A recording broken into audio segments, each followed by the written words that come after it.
नमस्कार प्यारे बच्चों, हम 6 क्लास के ज्योग्राफी के जो पहला लेसन है सौरमंडल, उसके बारे में अध्ययन करेंगे। ठीक है कि सौरमंडल क्या है। पुरानी कथाओं के अंदर माना जाता है, पुरानी कथाएं होती है प्राचीन कथाएं, कि पौराणिक कथाओं के अंदर जो पौराणिक कथाएं हैं उसमें माना जाता है कि जो सोल है, सोल का निर्माण सूर्य से हुआ। ठीक है, यह सोल सूर्य को ही कहा जाता है और सोल का जो शाब्दिक अर्थ होता है वो सूर्य से जुड़ा हुआ है, सूर्य से संबंधित है सोल। ठीक है, तो सौर मंडल के अंदर 8 ग्रह हैं। पहले हमारा सूर्य है, 8 हमारे ग्रह हैं और उसके बाद 63 उपग्रह हैं, 63 उपग्रह हैं, क्षुद्र ग्रह हैं, उल्काएं यानी खगोलीय पिंड हैं, खगोलीय पिंड। ठीक है, उसके अंदर धूलकण है, गैसीज हैं, ये सारी चीजें इसके अंदर किसके अंदर शामिल की जाती हैं? सौरमंडल के अंदर शामिल की जाती है। ठीक है, 8 ग्रहों के अंदर जो 8 ग्रह हैं, हम जानते हैं सूर्य, ये सूर्य है हमारा। सूर्य के बाद जो ग्रह आता है वो बुध ग्रह है। ठीक है, उसके बाद आता है शुक्र ग्रह, शुक्र ग्रह है। उसके बाद आती है हमारी पृथ्वी, पृथ्वी आती है। उसके बाद मंगल ग्रह आता है। ठीक है, उसके बाद बृहस्पति ग्रह आता है, बृहस्पति ग्रह है। उसके बाद शनि आता है, शनि। उसके बाद यूरेनस, उसके बाद नेपच्यून। ये सभी क्या किए जाते हैं? इसके अंदर शामिल किए जाते हैं। ठीक है, और सभी क्या करते हैं? ये सभी जो 8 के 8 ग्रह हैं ये सूर्य का चक्कर लगाते हैं। ठीक है, और एक पथ के ऊपर चलते रहते हैं। ठीक है ना। तो सबसे पहले हम क्या करते हैं? सूर्य के बारे में पढ़ते हैं कि सूर्य क्या है। सूर्य ऊर्जा का मेन सोर्स है। सूर्य, हम बात करते हैं सन। सूर्य क्या है? सूर्य क्या है? बहुत ही अत्यधिक बड़ा गैस का क्या है?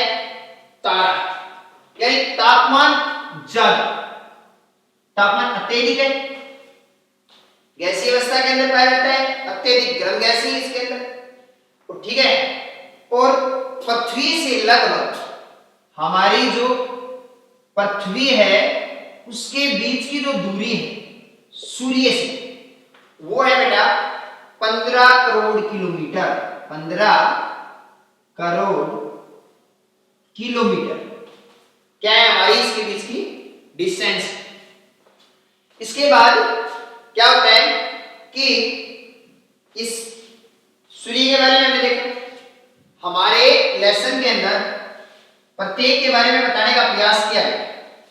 जैसे 4th क्लास में आपने सोलर सिस्टम के बारे में पढ़ा होगा पहले। इसमें बताया गया है कि जो पृथ्वी है,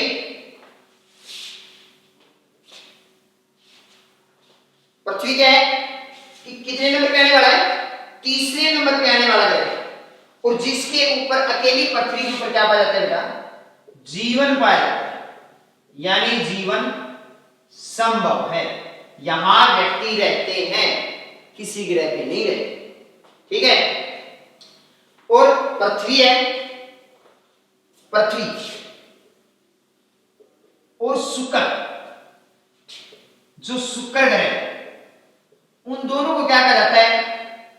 जुड़वा ग्रह का, जुड़वा ग्रह क्यों कहते हैं? क्योंकि इन दोनों के अंदर इनका जो साइज, आकार समान है, ठीक है। आकार समान के साथ साथ इनकी जो आकृति वो भी समान है, यानी समान रूप से बनी हुई, ठीक है। इसके बाद आता है हमारा कि पहले हम 8 ग्रह बता रहे हैं, लेकिन 2006 से पहले, 2006 से पहले, अच्छा सुना, 2006 से पहले एक ग्रह और होता था, प्लूटो। एक ग्रह होता था प्लूटो 2006 से पहले, लेकिन 2006 में क्या किया गया, इसको नकार दिया गया और इसको हटा दिया गया ग्रह की श्रेणी के लिए। इसको अब क्या कहा जाता है, बोना ग्रह कहा जाता है, ठीक है।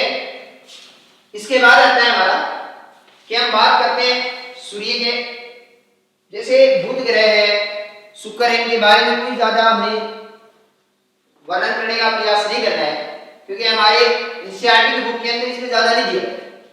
इसके बाद आता है पृथ्वी। जो पृथ्वी ग्रह है वो देखो क्या है कि पृथ्वी है, इसके बारे में हम पढ़ेंगे। सूर्य से कितने नंबर पे आने वाला ग्रह है? तीसरे नंबर। सूर्य से दूरी में तीसरा ग्रह, ठीक है। तीसरे नंबर पे आता है सूर्य के, पहले बुध आता है, शुक्र आता है, उसके बाद पृथ्वी आती है, ठीक है। और आकार के अंदर अगर आकार में बात की जाए, आकार में कौन सा ग्रह है? पांचवा ग्रह, पांचवा ग्रह है आकार के अंदर, ठीक है। सबसे बड़ा बृहस्पति। और उसके बाद है कि ध्रुवों के पास जो पृथ्वी है ना, वो ध्रुवों के पास क्या है? ध्रुवों के पास से पृथ्वी चपटी हुई है, तस्त्री के आकार की, ठीक है। इसमें जीवन के लिए अनुकूल दशाएं पाई जाती है, यानी इसके ऊपर जीवन संभव है। ऑक्सीजन, नाइट्रोजन, CO2 इत्यादि प्रकार की क्या पाई जाती है? इसमें गैसें पाई जाती है। और एक बात और है कि अंतरिक्ष से देखने पर, जब हम अंतरिक्ष में जाके देखते हैं, अंतरिक्ष से देखने पर पृथ्वी है वो नीली दिखाई देती है। कैसी दिखाई देती है? पृथ्वी नीली दिखाई देती है, क्योंकि इसके क्या है, 71% के आसपास इसमें क्या पाया जाता है?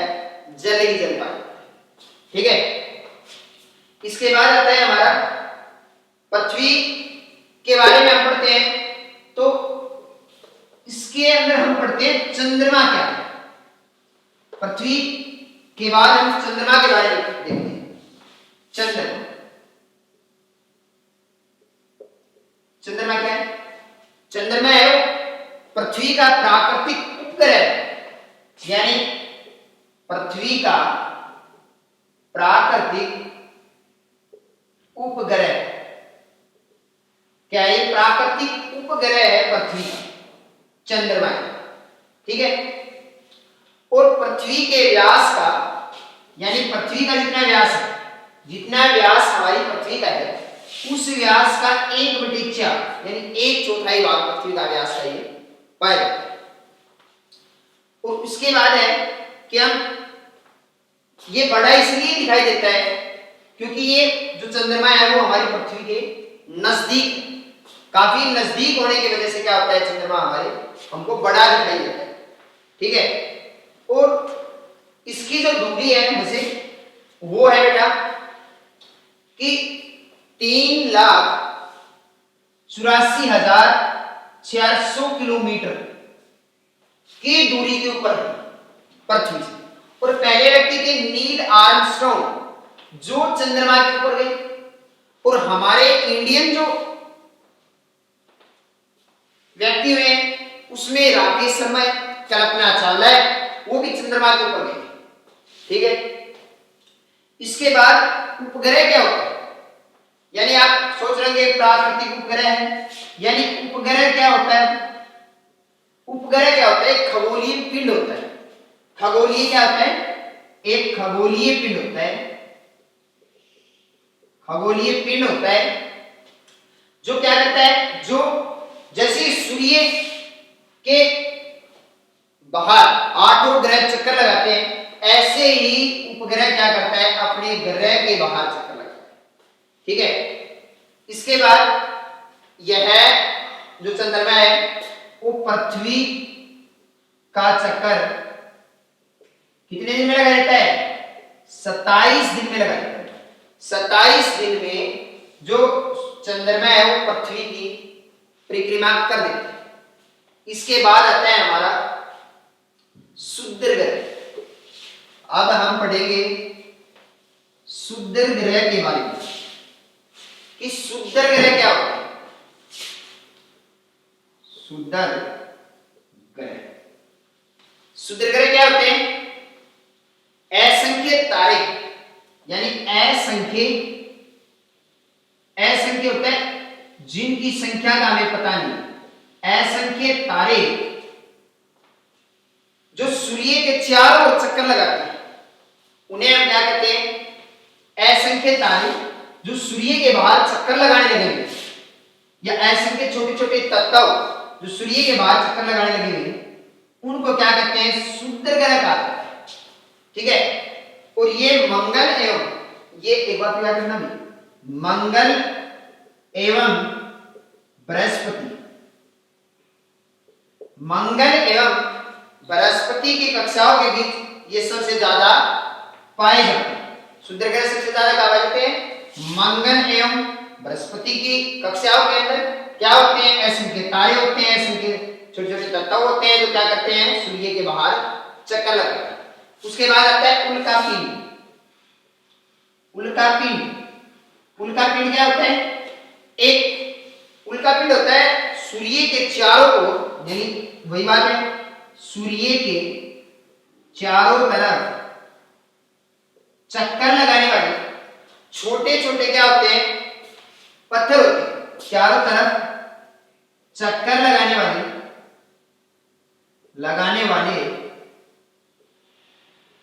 पत्थर होते हैं जिन्हें क्या कहा जाता है? उल्का पिंड कहा जाता है।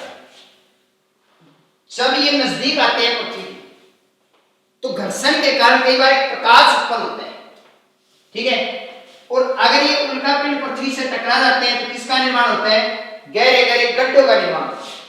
किसका निर्माण होता है? गड्ढों का निर्माण होता है, गहरे गहरे। ठीक है। इसके बाद आती है हमारी आकाश गंगा। आकाश गंगा क्या होती है? आकाश गंगा, आकाश गंगा होती है बेटा असंख्य तारों का समूह। असंख्य तारे होते हैं और वो इसके अंदर तारे पाई जाती है। हमारी आकाश पृथ्वी है वो है मिल्की वे, एक आकाश गंगा है, उसका हिस्सा है। बहुत सी आकाश गंगाएं हैं और बहुत सी आकाश गंगाओं मिलनों, जब बहुत सी आकाश गंगाएं मिल जाती है, यानी बहुत सी आकाश गंगाओं के मिलने से ब्रह्मांड का निर्माण होता है। ब्रह्मांड का निर्माण, यूनिवर्स का निर्माण बहुत सी आकाश गंगाओं के मिलने के कारण होता है। आप आसमान के अंदर देखते हैं कि एक सफेद पट्टी दिखाई देती है, सफेद पट्टी दिखाई देती है, उसी को क्या कहा जाता है? आकाश गंगा कहा जाता है। अगर किसी भी बच्चे को कोई क्वेरी रह जाती है, समझ नहीं आता है, तो आप कमेंट बॉक्स के अंदर अपना जो किसी भी प्रकार की क्वेरी है आप उसको